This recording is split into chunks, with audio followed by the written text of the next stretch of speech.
Les anciens de la télé, on regardait ça avec circonspection. Mais à côté, en coulisses, on s'est bien rendu compte du pouvoir qu'avait YouTube, à savoir d'atteindre une certaine audience, d'aller atteindre des gens qui se sont détournés de la télévision.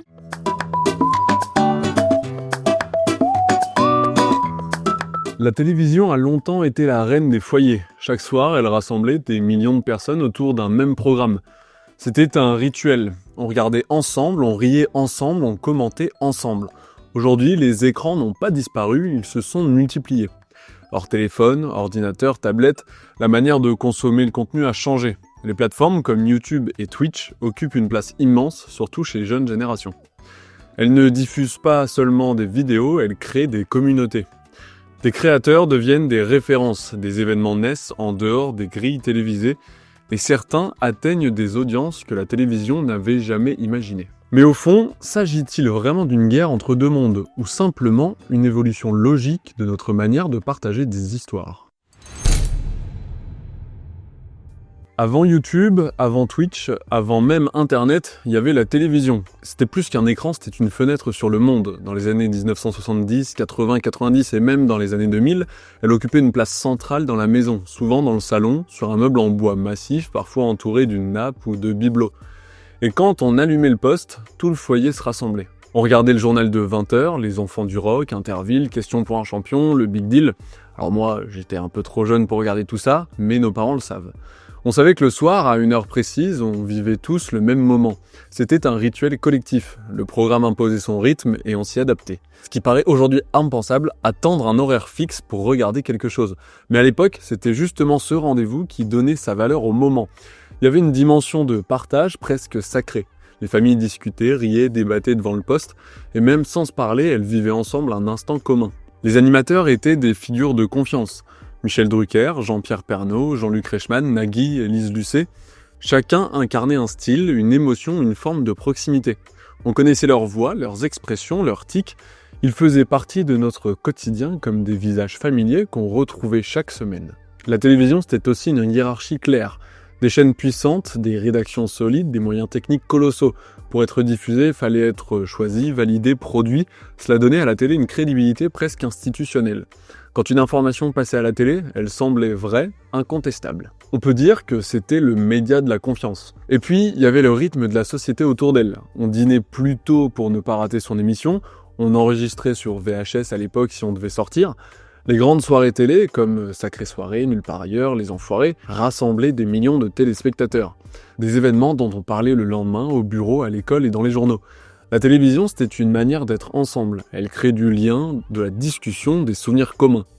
C'était un miroir de la société, mais aussi un guide. Elle décidait de ce qu'on voyait, de ce qu'on devait trouver important, drôle, grave ou émouvant. Ce pouvoir, cette centralité, reposait sur un principe, celui du rendez-vous collectif. Et quelque part, c'est ce qui a forgé l'idée d'un monde commun. Aujourd'hui, cette idée a presque disparu, mais à cette époque, c'était le cœur de notre culture populaire. Un langage partagé, une mémoire commune, et tout cela tenait dans un simple poste de télévision. Mais au milieu des années 2000, en février 2005 précisément, un nouvel acteur entre en scène, un média sans antenne, sans chaîne et sans horaire. Et avec lui, tout un équilibre du monde audiovisuel va changer.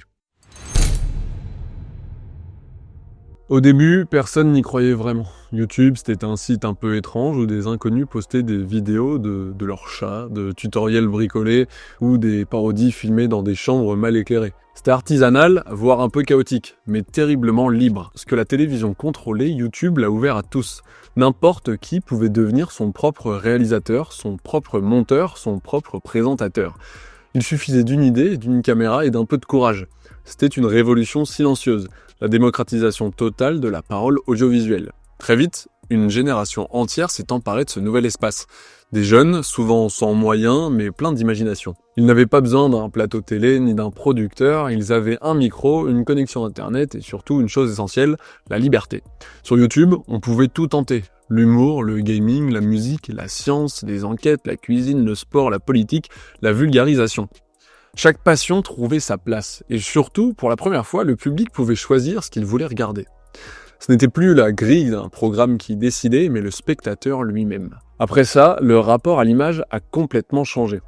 On ne consommait plus passivement, on cherchait, on découvrait, on s'abonnait. On suivait non pas des émissions, mais des personnalités, des créateurs avec qui on avait l'impression de tisser un lien direct. Pas de plateau, pas de maquillage, pas de distance, juste quelqu'un face à la caméra qui nous parle comme un ami. Et c'est ce ton sincère, brut, presque intime qui a tout bouleversé.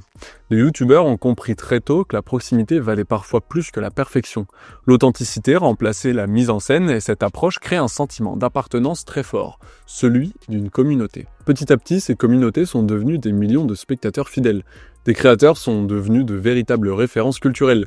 Cyprien, Squeezie, Lena Situation, McFly et Carlito, Amixem, Mr V, ou plus récemment des figures comme Hugo Décrypte, Michou ou Maxime Biaggi.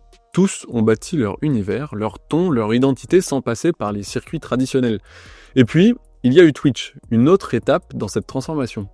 Là où YouTube proposait des vidéos montées, Twitch offrait le direct, la spontanéité et l'improvisation. Des heures de diffusion sans filtre où le spectateur pouvait parler au créateur en temps réel.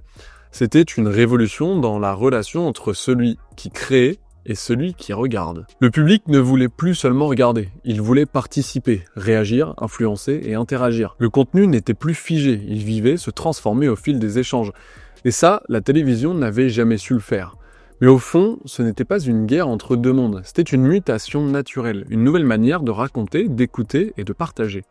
Les écrans changeaient, mais le besoin restait le même. Celui de se divertir, de comprendre le monde et de se sentir relié à d'autres. Alors l'explosion du numérique n'a pas seulement créé de nouveaux formats, elle a donné naissance à une nouvelle génération de spectateurs qui ne consomment plus le contenu, mais le vit. Et cette génération, en grandissant, a changé l'équilibre entre YouTube, Twitch et la télévision. Pendant longtemps, la télévision et YouTube se sont observés à distance, deux mondes parallèles avec leurs règles, leur public, leur langage. Mais depuis quelques années, les frontières s'effacent, les codes s'échangent, les univers se répondent. Et certains événements ont marqué ce rapprochement bien plus qu'on ne le pense.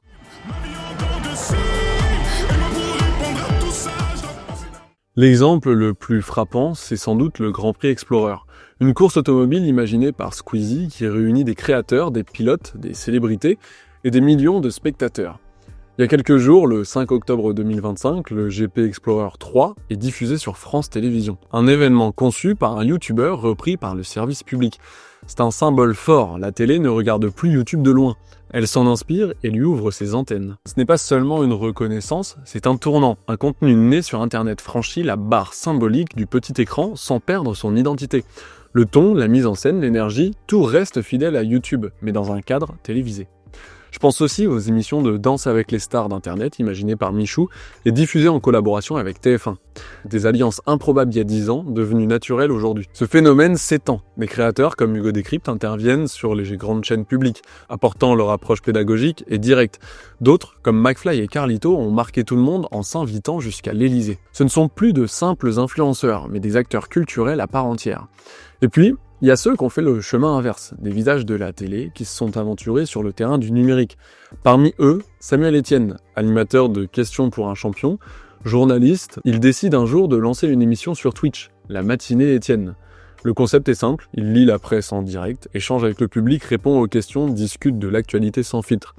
Et ça fonctionne, parce qu'il apporte le sérieux et la rigueur du journalisme télé, mais avec la chaleur et la proximité d'un live interactif. Samuel Etienne devient alors un pont vivant entre deux univers. Il ne renie ni la télévision ni le numérique. Il prouve qu'on peut faire cohabiter les deux sans les opposer. Un symbole rare qui inspire autant les jeunes créateurs que les journalistes plus traditionnels. Autre figure emblématique, Élise Lucet. Elle incarne depuis longtemps la rigueur du service public, mais elle a compris que les modes de diffusion évoluent. Ces enquêtes circulent désormais sur les plateformes, reprises, décortiquées, partagées par des millions d'internautes. Elle-même s'intéresse à ces nouveaux espaces de narration et d'engagement, et elle a créé sa chaîne YouTube où elle parle de tout cela avec cette nouvelle génération dans son émission Des Rushs. Ce n'est plus seulement la télévision qui parle au public, c'est le public qui prolonge la parole de la télévision. En fait, ce qui frappe aujourd'hui, c'est à quel point ces univers s'interconnectent. Les journalistes de la télé utilisent les réseaux pour relayer leurs enquêtes. Les youtubeurs adoptent des formats inspirés du journalisme et les institutions télévisuelles s'ouvrent au code numérique. Rythme plus rapide, ton plus direct, interaction avec le public. La frontière entre les professionnels et les créateurs n'a plus vraiment de sens. Les uns apprennent des autres. Les moyens techniques de la télé rencontrent la créativité spontanée du web. Et de cette rencontre naît une nouvelle forme de média, hybride, mouvante, accessible à tous. Aujourd'hui, on ne peut plus vraiment dire que la télé et YouTube s'opposent. Ils s'observent, se mélangent, se complètent, chacun emprunte à l'autre ce qu'il n'a pas. Et ce dialogue permanent pourrait bien être la clé de l'avenir des médias. Pendant longtemps, on a cru que YouTube voulait remplacer la télé. Mais en réalité, les deux se sont nourris l'un l'autre. Chacun a observé, emprunté, adapté. Et c'est cette influence mutuelle qui explique pourquoi aujourd'hui, les frontières sont si floues. Alors YouTube a beaucoup appris de la télévision. D'abord le sens du rythme, les émissions télé ont toujours su capter l'attention, créer des rebondissements, maintenir l'intérêt. Les youtubeurs ont vite compris que dans un monde où tout se joue en quelques secondes, fallait captiver dès les premières phrases. Ils ont repris ces mécaniques narratives, mais en les adaptant à leur langage, plus direct et plus intime. YouTube a aussi hérité du professionnalisme de la télé. L'importance du cadrage, du son, du montage. Ce qui n'était au départ qu'un loisir d'amateur est devenu en quelques années une industrie créative. Certains créateurs dirigent aujourd'hui de véritables studios, avec des équipes, des producteurs, des régisseurs. Des émissions comme le QG, Popcorn ou Zen rivalisent en qualité avec certains plateaux télé. Mais cette évolution n'est pas à sens unique. La télévision, elle aussi, a beaucoup observé YouTube. Elle a compris qu'il fallait parler autrement, plus vite, plus simplement. Les formats longs ont laissé place à des extraits courts, adaptés au réseau. Le langage s'est modernisé, les présentateurs se montrent plus proches et plus accessibles. Là où la télévision a longtemps gardé une distance, YouTube a imposé la proximité. Un créateur qui regarde la caméra, c'est quelqu'un qui parle à son public sans filtre et sans intermédiaire. Et ça, les animateurs télé l'ont remarqué. Ils savent aujourd'hui qu'il faut créer du lien, pas seulement de l'audience. Samuel Etienne, encore lui, illustre parfaitement ce mélange. Il garde la rigueur du journaliste, mais adopte la spontanéité et l'écoute du numérique. Alors après, il y en a d'autres, il y a aussi Valérie Damido, par exemple, qui s'est lancée sur la plateforme, Jamy de l'émission C'est pas sorcier, ou encore l'animateur Bruno Guillon. Leur force, c'est de ne pas opposer tradition et modernité, mais de les combiner avec intelligence. On pourrait dire que YouTube a rendu la création audiovisuelle plus humaine et la télévision plus consciente de son public. La télé a apporté sa maîtrise, YouTube a apporté son émotion. Deux visions du même art, raconter des histoires. Et si on regarde bien, la différence n'est plus tant dans la forme que dans la relation. Sur YouTube, le créateur ne parle pas à des millions de téléspectateurs, il s'adresse à toi, un à un, directement, sans barrière. Cette connexion personnelle, la télévision commence à la chercher aussi, à travers des formats plus participatifs, des émissions interactives, des débats en ligne. En somme, YouTube et la télévision se sont réinventés en se regardant. L'un a appris la rigueur, l'autre a retrouvé la sincérité. Et dans ce dialogue, ils ont fini par se ressembler, plus qu'on ne l'imagine. Mais si les deux mondes s'influencent, leurs publics, eux, restent parfois très différents. Les générations ne consomment pas l'image de la même façon. Et c'est là que se joue peut-être l'avenir des médias. Aujourd'hui, plus que jamais, notre rapport à l'image dépend de l'époque à laquelle on a grandi. On n'a pas tous le même réflexe devant un écran. Et c'est peut-être là que se trouve la vraie différence entre la télé, YouTube et Twitch, dans la manière dont chaque génération vit le contenu. Pour les générations plus âgées, la télévision reste un repère. Elle incarne la fiabilité, la régularité et la sécurité. C'est le média de la confiance. On y retrouve des visages familiers, un ton mesuré, une structure claire. C'est aussi un rituel. On regarde le JT à 20h, le divertissement du samedi soir, la série du dimanche. Ce rythme rassurant fait partie de leur quotidien. Et pour beaucoup, ce n'est pas qu'un écran. C'est un lien social, une habitude partagée depuis des décennies. Pour les plus jeunes, c'est tout l'inverse. Leur rapport à l'image est instantané, mobile et personnalisé. Ils ne subissent plus la programmation, ils la construisent. Ils zappent, choisissent, enregistrent, commentent, partagent. Leur télé, c'est leur téléphone, et c'est même YouTube en fait. Et leur émission préférée commence quand ils le décident. Sur YouTube, tout est à la demande. Sur Twitch, tout est interactif. Ce ne sont pas des spectateurs, ce sont des participants. Ils posent des questions, réagissent, influencent le cours d'un live. C'est un rapport horizontal, presque égalitaire. Le public n'observe plus, il fait partie de l'expérience. Entre ces deux mondes, il y a un fossé culturel, mais pas un mur. Certains jeunes continuent d'aimer la télé, surtout pour les grands événements, le sport, les cérémonies, les directs, et de plus en plus d'adultes découvrent les créateurs du web, intrigués par leur ton sincère et leur liberté. La frontière des âges s'estompe lentement. Pour preuve, sur France 2, lors du GP Explorer 3, il y a eu 1,2 million de téléspectateurs. Les plateformes deviennent des passerelles entre les générations. Une grand-mère découvre Hugo Décrypte grâce à son petit-fils, un ado regarde Envoyé spécial avec ses parents. Ces échanges prouvent que l'écran n'est qu'un outil. Ce qui compte, c'est le contenu, l'émotion et le sujet. Mais il reste une différence fondamentale. La télévision s'adresse à un public collectif, alors que YouTube et Twitch s'adressent à l'individu. La télé parle à tout le monde, les plateformes parlent à toi. Et cette nuance change tout. Elle explique pourquoi la télé garde son pouvoir de rassemblement, tandis que les créateurs numériques gagnent en proximité. Aujourd'hui, ces générations cohabitent. Elles ne se battent pas pour le même écran, elles l'utilisent différemment. Certains allument la télé pour se détendre, d'autres lancent un live pour se sentir connectés. Et beaucoup font les deux sans même s'en rendre compte. Finalement, ce n'est pas une question d'âge, mais de culture de l'écran. La télévision reste le média du rendez-vous, YouTube est celui de la liberté et Twitch celui des conversations. 3 ou 2 manières différentes de répondre à un même besoin. Celui de partager des histoires ensemble ou chacun à sa façon. Mais une question demeure du coup, si chacun regarde à sa manière, vers quoi se dirige ce monde où tout coexiste? La télévision disparaîtra-t-elle vraiment ou se transformera-t-elle pour survivre? La réponse n'est ni oui ni non.